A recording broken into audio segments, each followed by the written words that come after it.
Oi, eu sou Luísa Mandetta e hoje você continua comigo a leitura do livro Uma Jornada de Autodescoberta. Nós estamos no vídeo 2. No vídeo 1 eu finalizei a leitura com vocês do primeiro capítulo. Hoje a gente começa o segundo capítulo e o título do capítulo é Descubra seu tipo. Descubra o seu tipo. Eu tenho muita expectativa para esse capítulo.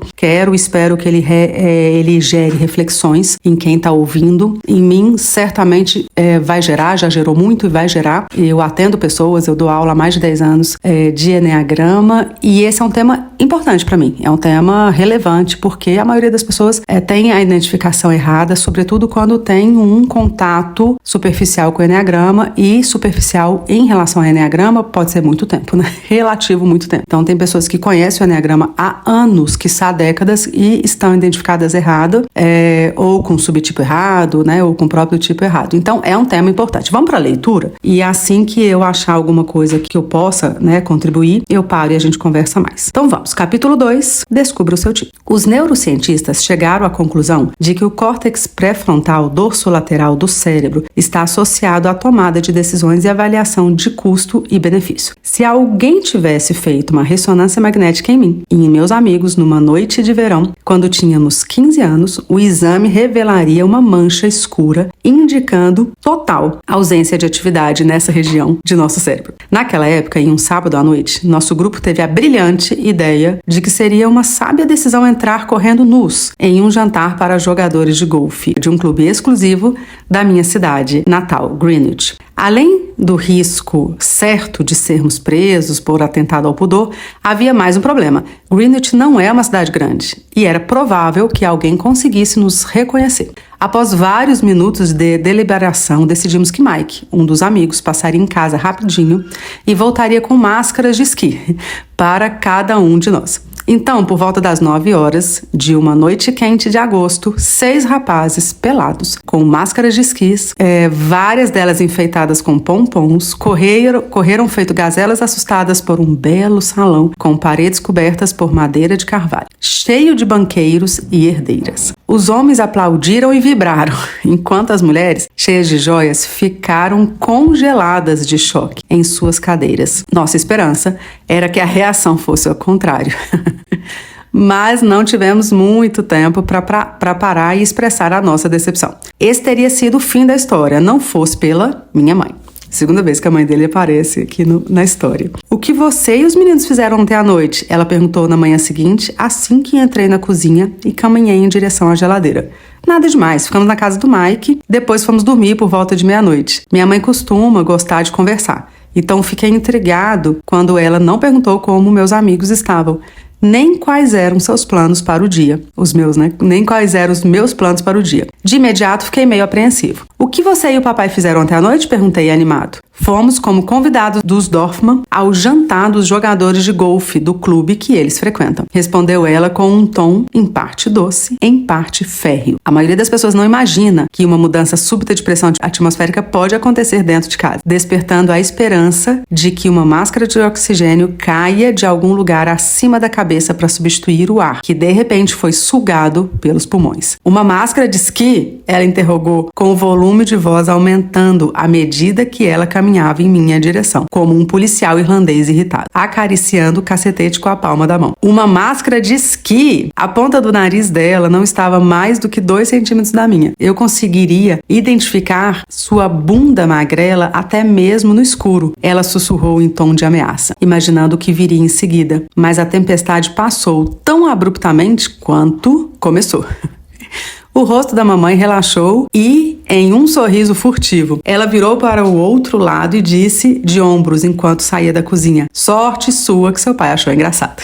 Essa não foi a primeira vez que usei uma máscara para me proteger. Longe disso. Os seres humanos são programados para sobrevivência. Quando crianças pequenas, instintivamente colocamos uma máscara chamada personalidade em cima de partes de nosso eu autêntico, a fim de nos proteger do mal e construir nosso caminho no mundo. Formada por qualidades inatas estratégias de enfrentamento, reflexos condicionados e mecanismos de defesa. Entre várias outras coisas, nossa personalidade nos ajuda a saber e fazer o que sentimos que é necessário para agradar nossos pais, para serem aceitos e nos relacionar bem com os amigos, para corresponder às expectativas culturais e satisfazer nossas necessidades básicas. Muito boa essa explicação, adorei. Ao longo do tempo, nossa estratégia de adaptação se tornam cada vez mais complexas. São engatilhadas de maneiras tão previsível, frequente e automática que nem conseguimos dizer onde elas terminam e nossa natureza verdadeira começa.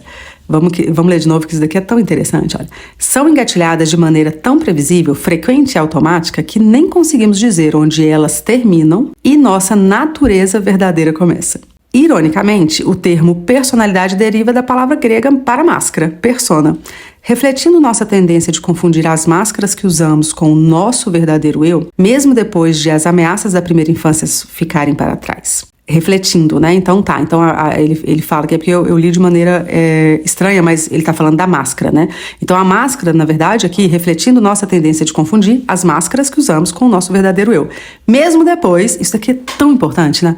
Porque, claro, a gente precisa dessa máscara na primeira infância, a gente precisa disso, a gente precisa saber se adequar, se identificar com as pessoas ao redor, mas essa frase para mim é mais interessante.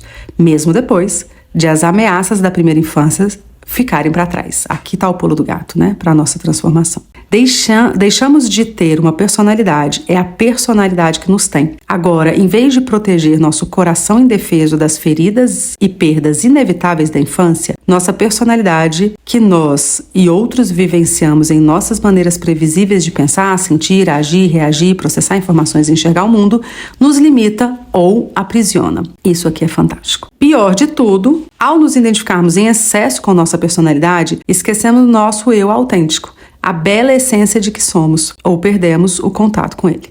Como Frederick Buckley descreve de forma tão pungente, o eu original e reluzente é tão profundamente enterrado que a maioria de nós quase não o vive. Em vez disso, vivemos todos os outros eus, os quais vestimos e tiramos o tempo todo, como casacos e chapéus, para nos proteger do clima do mundo. Embora eu tenha formação como conselheiro, não sei exatamente de que maneira, quando ou por que isso acontece. Acho que ninguém sabe, né? Quando sai a própria natureza, quando entra a personalidade, quando foi que aconteceu isso, o quanto de nós, né? Quem de nós e o quanto cada um de nós sabemos qual que é essa diferença, né?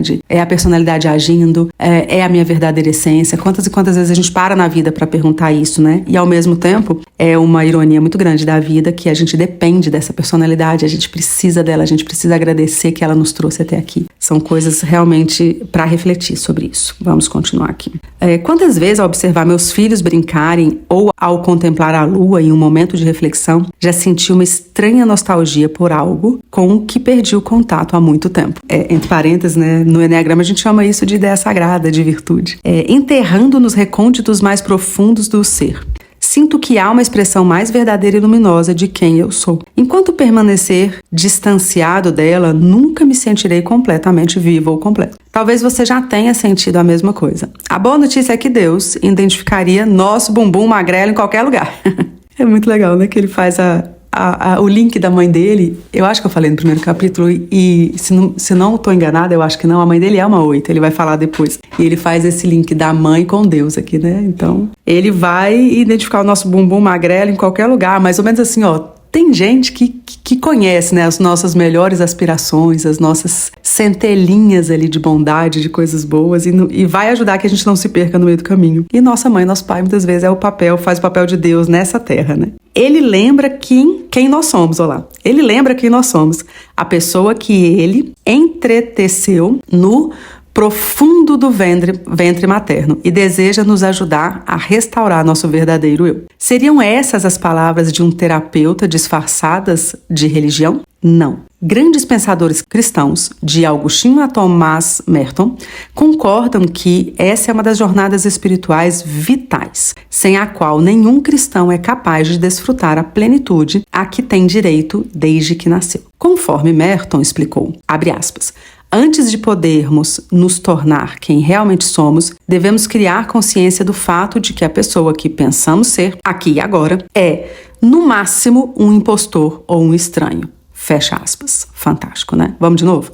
Antes de podermos nos tornar quem realmente somos, devemos criar consciência do fato de que a pessoa que pensamos ser, aqui e agora, é, no máximo, um impostor e um estranho. Fecha aspas. O papel do Eneagrama fica claro no momento em que emerge essa consciência. O objetivo de entender seu tipo, ou número, no Eneagrama, esses termos são usados de maneira intercambiável nesse livro. Não é deletar sua personalidade nem substituí-la por outra nova. Além disso não ser possível, seria uma péssima ideia. Você precisa de uma personalidade. Caso contrário, nunca seria chamado para um encontro. O propósito do Eneagrama é desenvolver o autoconhecimento e aprender a reconhecer os aspectos de nossa personalidade que nos limita, para, assim, deixar de nos identificarmos com eles e nos tornarmos capazes de nos unir novamente a nosso melhor e mais verdadeiro eu. O, abre aspas, diamante puro que resplande com luz invisível do céu, fecha aspas, conforme disse Thomas Merton, o alvo é a autocompreensão e o crescimento além das dimensões autossabotadoras de nossa personalidade, bem como o aperfeiçoamento nos relacionamentos e o aumento da compaixão pelos outros. É isso, né, gente? Essa parte aqui é muito bacana, muito legal. Não precisa destruir, matar 100% sua personalidade e também não dá para você se apaixonar por ela. Né? Tem que ser uma luta constante ali. E se a gente for traduzir para o nosso entendimento do Eneagrama, é mais ou menos assim. Olha para o seu tipo, veja o que você precisa mudar, usa e abusa da parte de essência, ideias sagradas, virtude, use e abusa dos contras-flechas, dos movimentos das flechas do símbolo, e integra o que nós perdemos, né, de contato com a essência, com a personalidade. Seria mais ou menos isso. Simples de falar, mas é um trabalho diário até o último dia da nossa vida. Continuemos aqui. Os 9 tipos de personalidade. O Eneagrama ensina que existem 9 estilos diferentes de personalidade no mundo. Gravitamos naturalmente em torno de um deles e o adotamos durante a infância para liderar com a realidade e nos sentir seguros. Cada tipo ou número tem uma maneira diferente de enxergar o mundo e uma motivação propulsora que influencia poderosamente sua forma de pensar, sentir e se comportar. Se você é como eu já fui, vai contestar de imediato a sugestão que existem apenas 9 tipos básicos de personalidade em um planeta com mais de 7 bilhões de pessoas. Acho que hoje a gente já está em 8. Né? Uma única visita à seção de tintas da Leroy Merlin para ajudar um cônjuge indeciso a encontrar o vermelho perfeito para as paredes do banheiro pode mitigar sua objeção. Conforme aprendi recentemente, há literalmente um número infinito de variações de cor vermelha, dentre as quais você pode escolher uma para embelezar o banheiro de sua casa e arruinar seu casamento ao mesmo tempo. De igual forma, embora todos adotemos uma e apenas um, vai ter linha que vai contestar isso, né? Mas ele está afirmando aqui, ó, de igual forma, embora todos adotemos um e apenas um desses tipos na infância, existe um número infinito de expressões de cada número. É isso aí, né? Vai ter um dos 9 tipos, você vai se identificar com um dos 9 tipos e cada um dos 9 tipos tem um, como é que ele colocou aqui? Que ficou legal, olha. Existe um número infinito de expressões de cada número, então você vai ter, né? O tipo 1, autopreservação. O tipo 1, social. Tá bom, mas o tipo 1, social dominante, com autopreservação reprimida. E aí vai. Aí a gente já tem uma primeira grande diferença. Aí tem a influência das asas, depois o nível de maturidade, o nível de desenvolvimento dentro do tipo. Tem se a pessoa tá muito fixada no tipo ou menos, se a pessoa está muito fixada no instinto dominante ou menos, e poderíamos falar de várias coisas, né? Tem linhas que falam da influência dos outros 8 tipos no tipo, independente, não sendo apenas das asas, né? Dos 2 vizinhos. A gente tem aqui, de fato, um número de expressões infinitas e gigantescas. Algumas delas podem se apresentar de maneira semelhante às outras se manifestam de modo completamente diferente do seu. Eu lembro sempre do 4 e do 6, né? Porque os subtipos, eles podem ser muito diferentes entre si. Mas os subtipos do tipo 4 e os subtipos do tipo 6 talvez sejam os mais diferentes entre si. Então, alguém que é 4, autopreservação, e olha para um 4 social, fala, eu sou qualquer tipo menos o 4. E é um dos motivos que você vai ver a identificação errada, né? Por exemplo, alguém que é 6 contrafóbico, olha para o 6 e fala, medo é a última coisa que eu vou me identificar. Então, não é tão simples como parece. Assim como o ser humano, né? Ainda assim, todas continuam a ser variações da mesma cor primária. Então não se preocupe, sua mamãe não contou uma mentira. Você continua a ser particularmente especial para ela. O nome Eneagrama deriva das palavras gregas para 9, eneia, e para um desenho ou uma figura, grama. Trata-se de uma figura geométrica de 9 pontas que ilustra 9 tipos de personalidade diferentes, mas interconectados. Ele coloca aqui a figura do símbolo, né? Para quem não conhece, bota aí no Google que vale a pena. Então é um círculo, um triângulo e uma íxade, né? Todos interconectados. Cada ponto numerado na circunferência está conectado a outros 2, por meio das setas que atravessam o círculo, indicando a interação dinâmica entre eles. Se você já não tiver se adiantado no livro a fim de descobrir com qual tipo se identifica, a figura 1, essa figura que eu falei que é do símbolo do Eneagrama, então tem uma figura aqui com o símbolo do Eneagrama, e as flechas, né? Então todo tipo vai ter um a favor da flecha e todo tipo vai ter uma linha contra a flecha. É um retrato rápido do Eneagrama. Então a figura 1 é um retrato rápido do Eneagrama. Também listei os nomes e uma breve descrição de cada número do Eneagrama. Convém ressaltar que nenhum tipo de personalidade é melhor ou pior que o outro. Cada um tem pontos fortes e fracos e nenhum se identifica particularmente com um dos sexos. Aí que ele faz um breve relato. Vamos lá. Tipo 1. O perfeccionista. Ético, dedicado e confiável, é motivado pelo desejo de viver de maneira correta, melhorar o mundo e evitar falhas e culpas. Tipo 2. O auxiliador. Cordial, cuidadoso e generoso, é motivado pela necessidade de ser amado e sentir-se útil, bem como de evitar reconhecer suas próprias demandas. Tipo 3, o realizador, voltado para o sucesso, preocupado com a imagem e projetado para a produtividade. É motivado pela necessidade de ser ou parecer bem-sucedido e evitar o fracasso. Tipo 4, o romântico. Criativo, sensível e melancólico. É motivado pela necessidade de ser compreendido, vivenciar seus sentimentos exagerados e evitar ser considerado alguém comum. É interessante isso, né? Porque muito 4, autopreservação, vai dar uma olhada nessa breve descrição, não vai se identificar. Vai se identificar muito mais com 3, né? A mesma coisa pro 4 sexual. Muita gente que é sexual dominante, ou dependendo, né, enfim, da criação, né?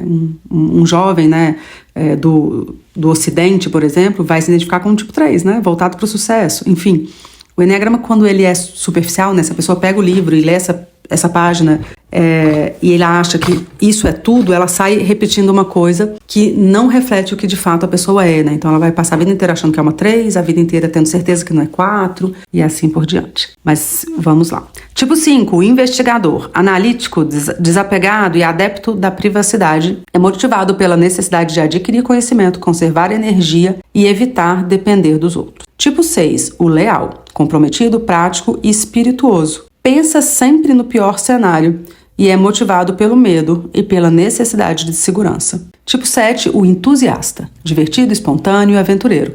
É motivado pela necessidade de ser feliz, planejar experiências estimulantes e evitar a dor. Tipo 8, o contestador, dominante, intenso e confrontador. É motivado pela necessidade de ser forte e evitar sentir-se fraco ou vulnerável. Tipo 9, o pacificador. Agradável, acomodado e adaptável. É motivado pela necessidade de manter a paz, misturar-se aos outros e evitar conflitos.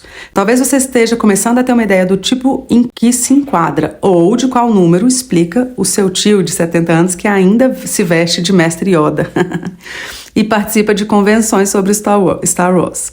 Mas o Eneagrama é mais que uma lista trivial de nomes inteligentes para os tipos. Então, esse é apenas o começo. Esse é um trabalho nosso, né, gente? Que a gente trabalha com Eneagrama ou que é estudante entusiasta de Eneagrama. A gente sempre tem que bater nessa tecla, né? Não se identifique tão rápido, porque nada é tão fácil. Por exemplo, ele coloca aqui o 2, né? O auxiliador, 2 sexual, talvez não se reconheça muito com isso. Enfim, você vai ver muitos outros nomes também, dependendo do autor. Né? Então, aqui ele lembra que não é uma lista trivial. Calma, né? Nos próximos capítulos, aprenderemos não só sobre cada número, mas também como eles se relacionam um com os outros. Não se desanime se a terminologia ou o diagrama, com suas linhas e setas ricocheteando para todos os lados, parecem confusos. Prometo que logo, logo tudo fará sentido. Vamos ver se vai fazer sentido mesmo. Vamos começar as tríades agora, né? Tríades. Os 9 números do Eneagrama são divididos assim. 3 deles compõem a tríade do coração, ou do sentimento. Outros 3, a tríade da cabeça, ou do medo. E os demais constituem a tríade visceral, ou da raiva. Cada um dos 3 números em cada tríade é impulsionado de diferentes maneiras por uma emoção relacionada a uma parte do corpo conhecida como um centro da inteligência. Em essência, sua tríade é uma outra maneira de descrever como você normalmente absorve, processa e responde à vida. Isso daqui é legal, porque a gente fica tipo, e grandes transformações elas vêm através do nosso conhecimento da tríade. Qual dessas 3 tríades é dominante em você? Qual que reprime? Qual que é o apoio? Isso é um foco também de bastante transformação, que às vezes a pessoa não para pensar. Bom, quem é meu aluno na 963 sabe que a gente tem um módulo só sobre tríades, né? Sobre centros de inteligência, porque eu, de fato, nos meus atendimentos individuais, eu não consigo negligenciar isso, sabe? Assim, o atendimento individual é a pessoa que vem para me buscar um apoio mais rápido nas modificações, e se não mexer com essa coisa de centro de inteligência, fica meio manco e bem superficial. Então vamos lá falar das tríades. Tríades da raiva, ou visceral. 891, né? São os tipos 891. Esses números são impulsionados pela raiva. O 8 a exterioriza, o 9 esquece e o 1 a internaliza. E aqui um adendo, né? Quem é um sexual mais exterioriza do que internaliza. Mas bora lá, é legal a gente saber essas pequenas diferenças, né? Eles absorvem a vida, respondem a ela instintivamente, ou no nível visceral. Né? Eles absorvem a vida e respondem num nível visceral, bate na barriga, né? Fica preso na garganta, é um nível visceral mesmo. Tendem a se expressar de forma honesta e direta. Talvez não no caso do 9, né?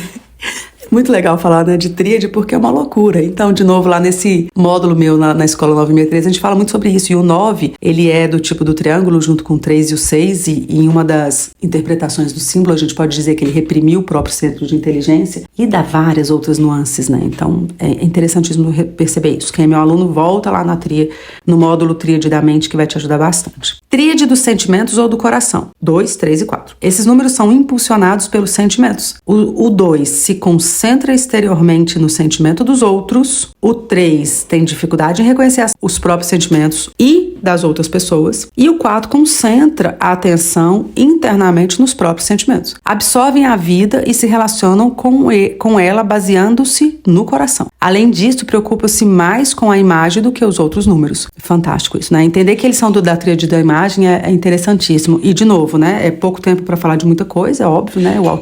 Os autores, né? Estão iniciando, né? Colocando ali, iniciando uma conversa. Mas, se a gente for aprofundar mesmo, o 3, ele é muito conectado com o sentimento do outro. Ele é muito conectado com o que o outro sente. Num nível de evolução maior, ele é muito empático, ele é o mais coração dos corações, assim, ele é emoção transbordante. Em um nível inferior, né, assim, quando ele não está desenvolvido, ele vira muito manipulador. Ele consegue captar o que o outro sente, o que o outro deseja, o que o outro espera ver, vira um camaleão e se transforma no que o outro deseja para ter o que ele quer mesmo, que é sucesso e admiração. E ao mesmo tempo, quando ele fala que o 4, ele é totalmente ligado às próprias emoções. Aí você pega um 4 desenvolvido, ele é altamente empático, né? Um 4 não desenvolvido, ele é altamente empático à dor do outro, de forma que a vida dele paralisa. Mas um 4 desenvolvido, maduro, ele consegue sair dessa órbita, né, de próprio umbigo e tem uma transformação da vida do outro que é fantástica, né? Quem convive com 4 sabe do que eu tô falando. Então, só alguns detalhes aqui, porque é claro que é o início de conversa, então tem muita coisa para falar sobre tríade da mente. Tríade do medo ou da cabeça. 5, 6 e 7. Esses números são impulsionados pelo medo. O 5 o exterioriza, o 6 o esquece e o 7 o internaliza. É por meio da mente que eles absorvem o mundo e se relacionam com ele. Tende a pensar e planejar com cuidado antes de agir. 5, 6 e 7 de fato são regidos pelo medo, né? Vão tender a ter mais essa orientação do medo de forma completamente diferente, mas de fato vão formar, né, fundar a vida deles com essa base. No que se refere às tríades, se você olhar para o sumário, né, o capítulo, a ordem dos capítulos, perceberá que não optaremos por descrever os tipos em uma ordem numérica, mas sim por agrupá-los e discuti-los dentro do contexto da respectiva tríade.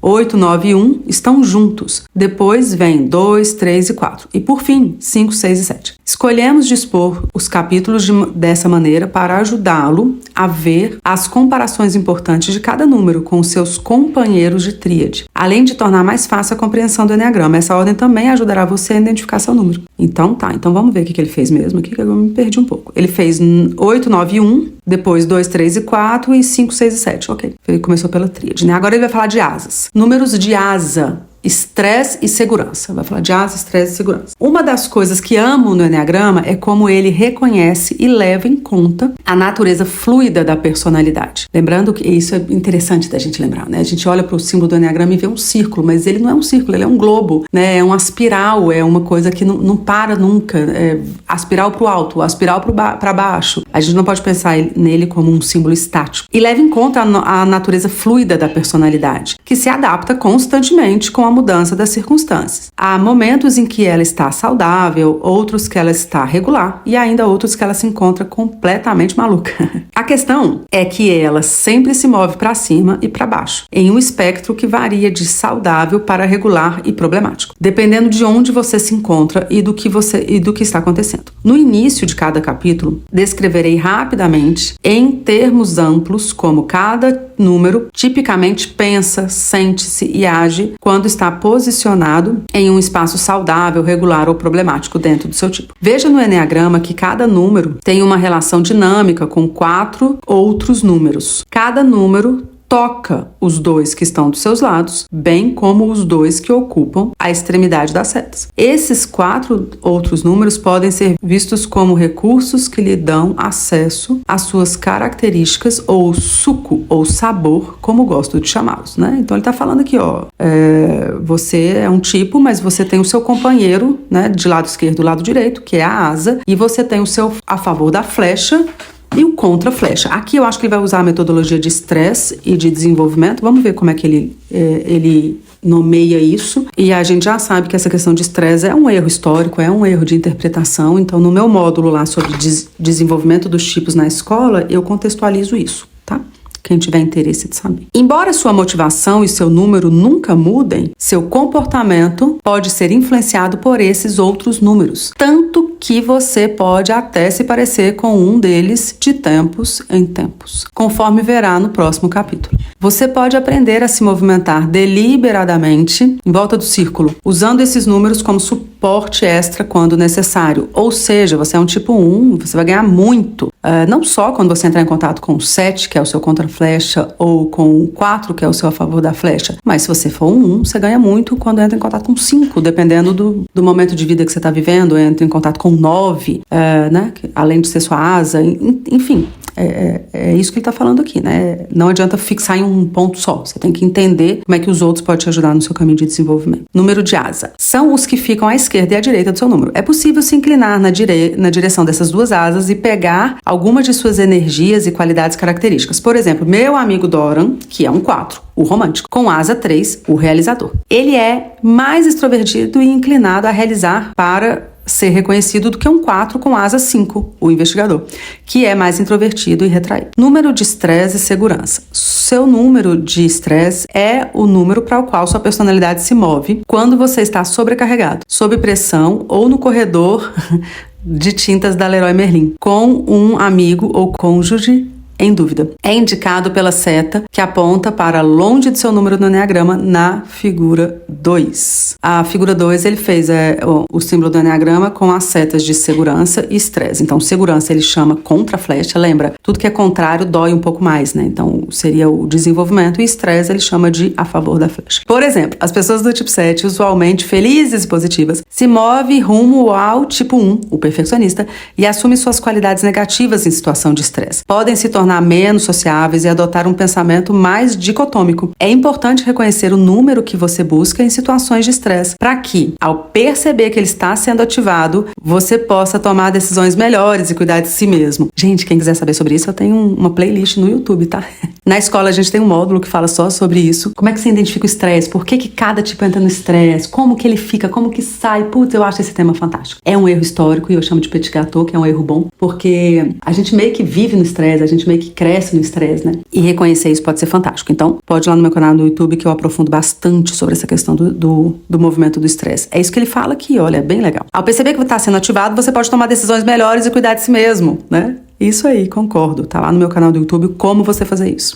Seu número de segurança indica o tipo para o qual sua personalidade se move e do qual extrai energia e recursos quando você está se sentindo seguro. É indicado pela seta que aponta para o seu número no Eneagrama. Por exemplo, as pessoas do tipo 7 assumem as qualidades positivas do número 5 quando se sentem seguras. Isso significa que conseguem abrir mão da necessidade de ter em excesso e adotam a noção de que menos é mais. Espiritualmente falando, é uma grande vantagem saber o que acontece com o seu tipo e o número para o qual se desloca de maneira natural em situações de estresse. É igualmente valioso aprender as qualidades positivas do número para o qual você se move de forma instintiva em períodos de segurança. Uma vez familiarizado com esse material, você consegue saber e identificar quando está se dirigindo para uma conquista ou crise e fazer escolhas mais sábias do que no passado. Há muito a ser dito sobre essa questão de segurança e estresse, mas como esse livro é uma cartilha, abordaremos apenas o básico. Eu adoro esse livro, gente, eu adoro. E acho que os autores são muito honestos, sabe? A gente tem que o tempo todo, né? Mesmo na escola, que já tem, sei lá, mais de 300 horas de aula, né? Mais de 200 aulas.